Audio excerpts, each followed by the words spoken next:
コウタです。タイです。今回は海外在住者だからわかる日本に住むのが最高と感じる5つの理由をお届けします。前回の動画で日本をたくさんディスってしまいました。でも日本も最高なところがあるんだよということをお伝えして日本に自信を持ってほしいのでお話しします。この動画を見るとあなたも日本について新たな発見があり、より日本が好きになると思いますので、ぜひ最後までご覧ください。ちなみにこのチャンネルは数ヶ月ごとに国を変えて移住している経営者夫婦が世界での暮らしや旅行術、移住しながらの仕事のやり方など世界にまつわる全てをお伝えしているので、ぜひチャンネル登録をお願いします。それでは行きましょう。 Let's get started! 世界中チャンネル。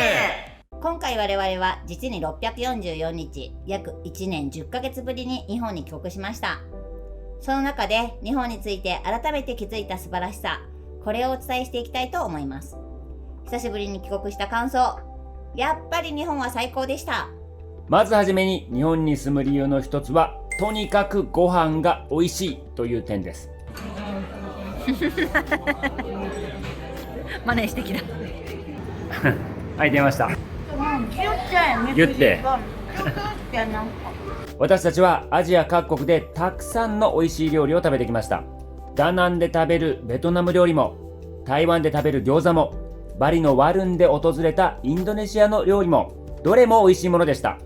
でもそれでも日本人にとってやっぱり和食は最高です。和食は日本人にとって外国の豪華な料理と違って醤油や味噌をベースとした素朴な繊細な味です。健康的で体にも優しく、味も最高な和食は本当に素晴らしいと改めて感じました。そして日本に帰って改めてチェーン店のクオリティが非常に高いのは驚きました。私たちは今回の滞在中、吉野家やかつや、くら寿司、餃子の王将、そういったチェーン店に立ち寄りご飯を食べました。もう最高。日本食に飢えていた我々はこういったチェーン店で食事をしてとても清潔な気持ちがよく、味もうなるくらい美味しかったです。さあここでどんな食事が日本で美味しかったかをちょっとお話ししてみたいと思うんですが、たいめさんどんな思い出がありますか？神戸元町の昭和感満載の居酒屋、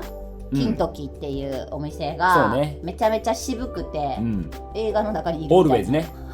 オールウェイズ3丁目の夕日の雰囲気がある居酒屋でしたね。あとは吉祥寺で食べたうなぎだとか。そうだね。これはね、美味しかった。めっちゃ、やっぱ日本ならではだよね。外国でもうなぎ屋さんあるけど、やっぱりこれは日本でなきゃ味わえないというような味だよね。百貨店のうなぎやもんな、これしかも。どこで食べても一定以上の満足感を得られるこの環境は他の国ではなかなかありません。味が一定していて手軽に食べられるのは忙しい毎日の中で本当にありがたいことです。チャンネル登録お願いします。そして2つ目は大自然と歴史の壮大さです。日本には富士山や京都など誰もが知るメジャースポットがあります。もちろんそれらも素晴らしいのですが、それ以外にも多くの美しい場所や楽しい場所があります。さあ2年間ちょっとね海外に行ってみたけど、どんな場所が外国人やまた行ったことない人にぜひ行ってほしいっていうね、日本人の方でも紹介したいスポットって、たいめさんどんなものありますか？多分あんまり行ってへんのちゃうかなって思うのは、与論島とかって日本人でもあんまり行ってない気がする。与論島はほとんど行ったことある人少ないと思います。で我々はもう過去 3,4 回行ってるよね。しかも何日も滞在して、あそこほどもう開放感に浸れ、海が美しくて、自然がそのまま残ってるようなところもなかなか少ないなというふうに思いますよね。大自然、とにかく海めちゃくちゃ綺麗やし、我々がよく好きで泊まっていた、島ホテルか、なんかはもうビューがとんでもない、みんなで泊まってめちゃくちゃ楽しいし、ビューが本当にすごくて、あれは最高でしたね。本当だよね。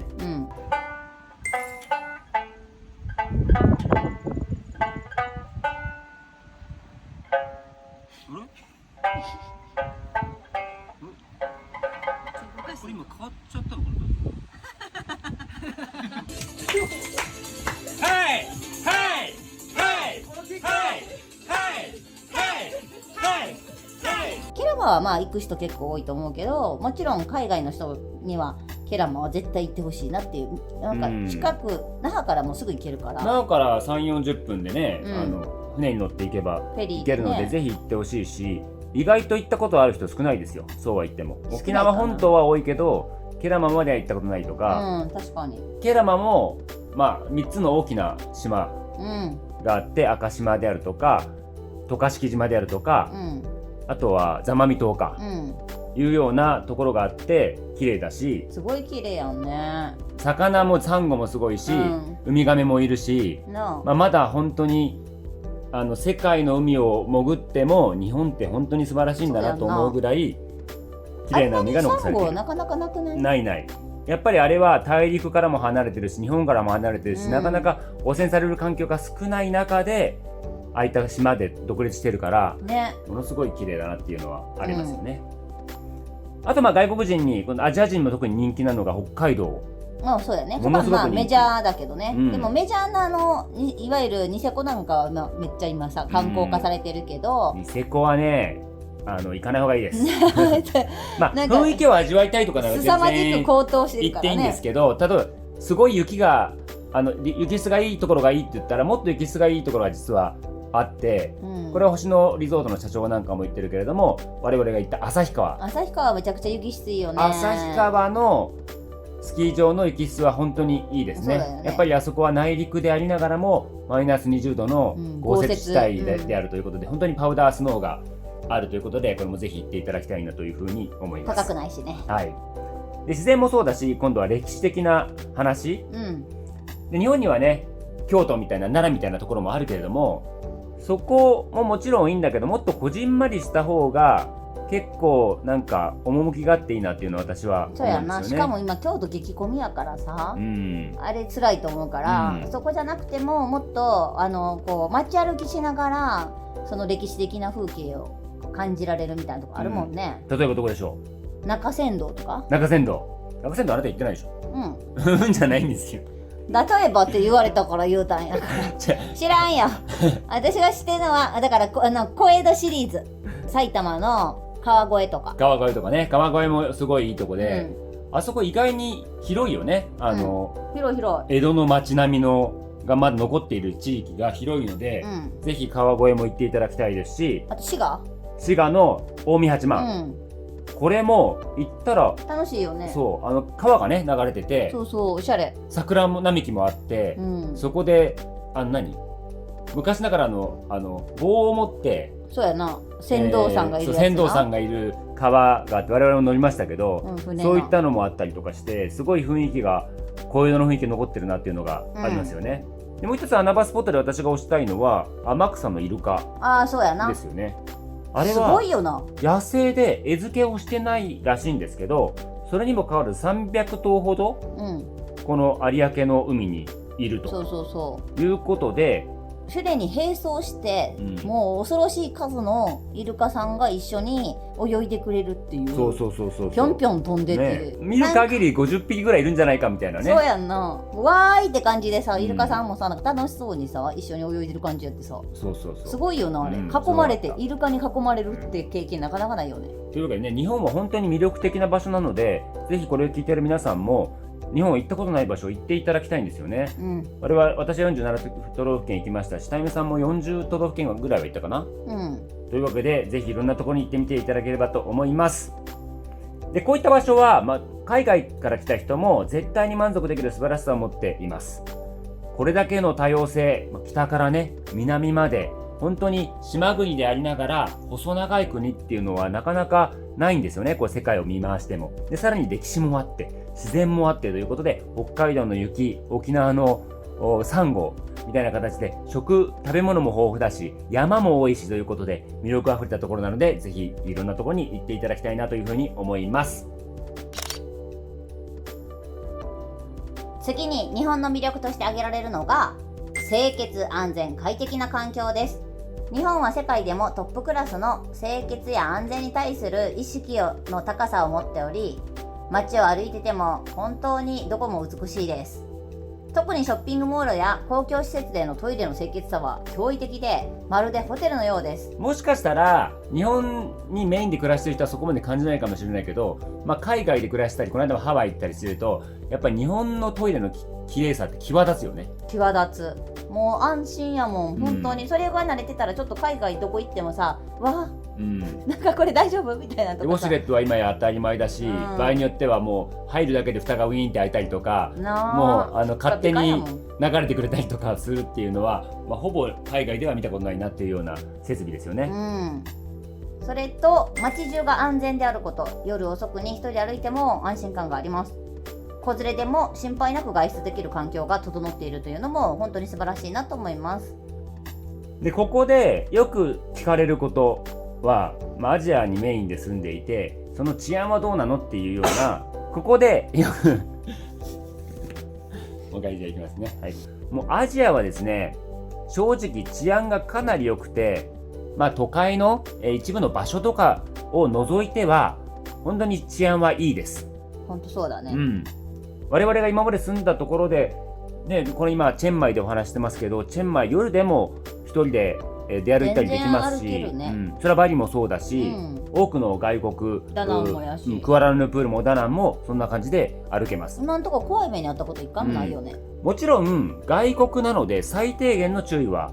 必要です。これは海外に限らず日本でももちろんそうなんですけど、地域によっては危ないところもあります。だからそういった気をつけながらでも普通に生活している分にはもう危険を感じたことはもうまずないと言っても過言ではないです。さあ続いて安心できる社会基盤の一つとして医療の安心感があります。日本ってこの保険制度、皆保険制度と言われて全員が国民保険あるいは健康保険に入っているということで、非常に高品質でありながら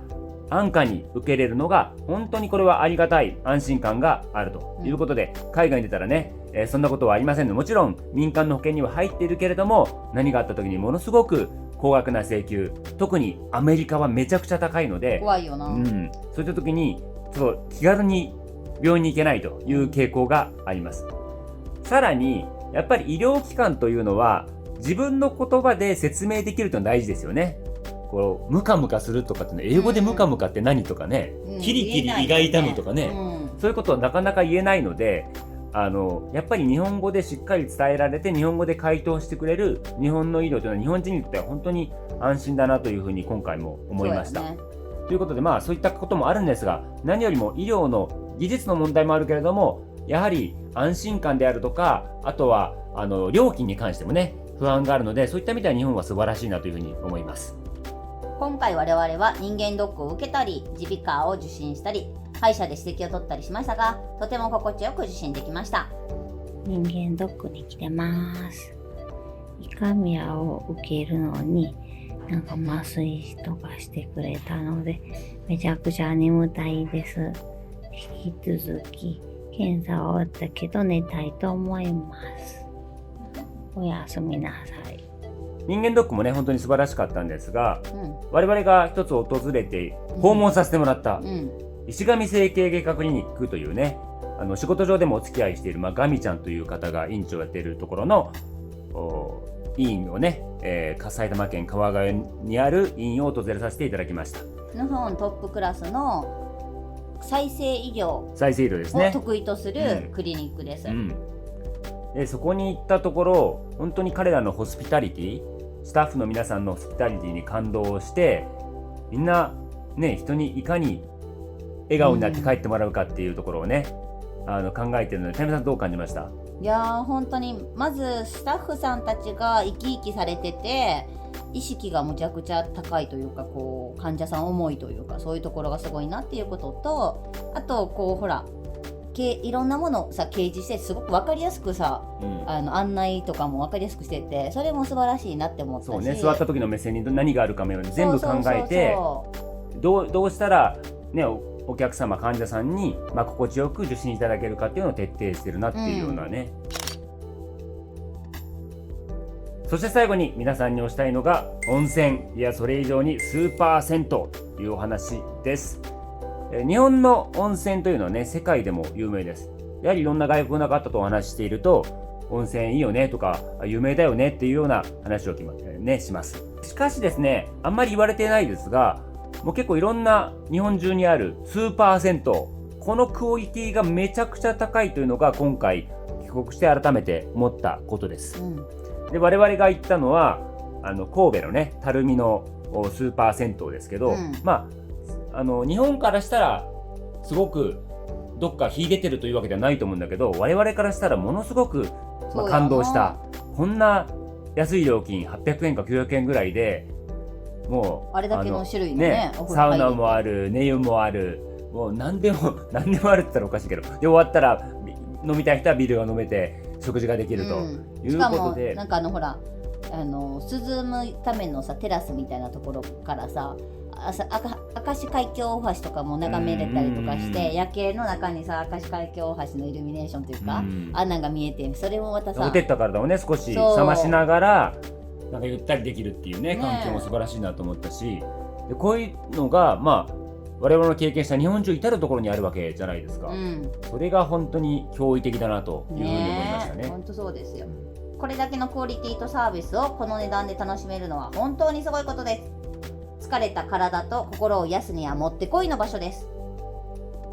以上いかがでしたか？これが私たちが日本に住むのが最高と感じる理由の一部です。さゆみさん、日本に今回帰ってみてなんか改めての感想はありますか？まずいきなり体調良くなった実家帰って、それはだから日本なのか実家なのかという問題もあるよね実家力、まずすごかった。あとそうやな、これほらデメリットで言うの忘れてたけど、アナウンスめっちゃうるさいって思った。あれな、マイナスかよじゃあちょっとそれ言うの忘れとったと思ったんやけど、とにかく、そういう意味ではすごい丁寧どんなことでも迷わないようにとかなんかしないように、エスカレーターはここからですとか、電車がもうすぐ来ます、ご注意くださいみたいなね、そうとか、エレベーターが参りますとか、白線の内側までとかなんとかで白線の内側までとか言ってるのに、はいそこ白線の内側まで入れないとかこれが全ホームでね、6個ぐらいあるホーム全部ホームで言ってるからうるさーってなってね。そうね、それ全然プラスの話してないけど、ちょっと印象的だったのはそこ。なるほど。まずその印象的だったのと、あと逆に電車の中めっちゃ静かだったから、静かだったね、シーンってしてて、それがすごい逆に違和感というかね、我々もうるさいのが当たり前みたいなね、外国でたまに電車乗るとだからわーなんか静かだとか、あとはもう本当にさっきも言ったけど食事がやったらうまいわけやん、何食べても美味しいっていうか、丸亀製麺すごなかった？丸亀ね、びっくりしたんやけど紙店員みたいな人がいて、なんやこれみたいな、この安さでこの紙店員置いてる丸亀製麺恐るべしみたいな、どんな紙でしたか？なんかあのとこセルフやん基本的にさ、なんかどこにスープあるんかなみたいな感じでさ、こうちょっとだけ迷ってたら、こちらですよ、私が入れますねみたいな感じで、ホールリーダーみたいな人がね一人しか確かいない、そうその人しかいないのに、その女性がバーってやってくれて、で席までお持ちしますねみたいなこともやってくれて、なんかセルフやって分かってるがゆえに余計になんかありがてえみたいな。で他にもさお客さんでお子さんがいるところとかがあったらさ、ダッシュでさなんかもう小走りで子供さん用のさ椅子とか用意したり、でお子さんの分とかをちゃんと持ってあげたりとか、なんかもうホスピタリティがすごくて、そうね、びっくりした。感動したのでお話ししてみたいと思いますが、ほんまにすごかったですね。あれすごかった。あれが、日本の象徴というか、たとえそこまで高級な店じゃなくても何かしてあげたいっていう人が結構お店にいるというのが日本の社会の特徴だなというのが感動やんな、あれは印象ですね。本当にそうです。いかがでしたか？これが私たちが日本に住むのが最高と感じる理由の一部です。日本の素晴らしさや生活の魅力を改めて多くの人に感じていただき、日本に対して自信を持っていただければ嬉しいです。何度でも言いましょう。私たちは日本が大好きです。大好きです。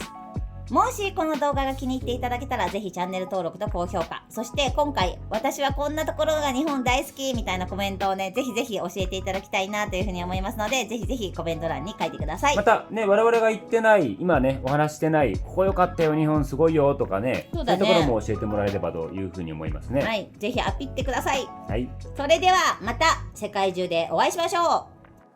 う。動画をご視聴いただきありがとうございました。高評価、コメント、チャンネル登録をお願いいたします。では次の動画でお会いしましょう。See you around the world.